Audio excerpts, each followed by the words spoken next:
starting to ask, why are these people talking about common law? Why are these people talking about the Constitution? Why are these people talking about corrupt courts?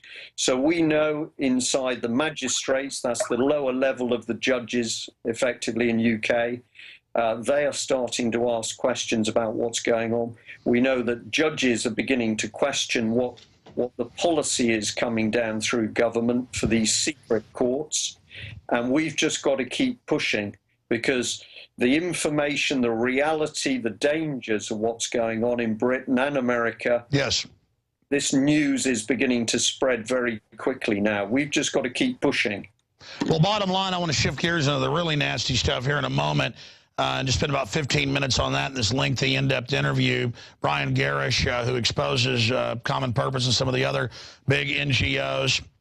You can go to cpexposed.com. But the big news site that's really got a lot of excellent material in their TV show and more, which unfortunately I found to be pretty darn accurate. I wish this stuff wasn't true, is ukcolumn.org. That's the best address, correct, Brian? Yep, that's correct, yeah. Okay, so there it is. Now, because I know you've got several other sites, I want to make sure I'm giving the big one out because I visit them all. Expanding on this, I think the biggest thing in the fight is expose these people. And I myself, for many years, would hold back, even though I knew how bad they were. It's like, this sounds too crazy. But if you know history, as I begun this discussion, breakdown, actually history gets pretty crazy when good men do nothing. That's all that evil tyrants need to flourish, is that good men and women do nothing.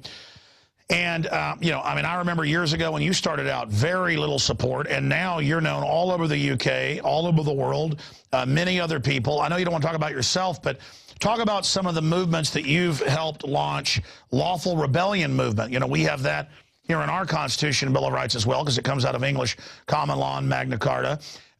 Explain what that is, because that's certainly got the system frightened as well.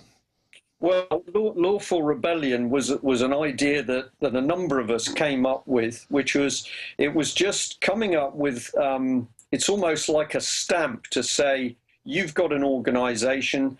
How do we know that your organization is going in the same direction that we are? So we felt that lawful rebellion, because it's a fundamental thing out of the Constitution, we don't want violence.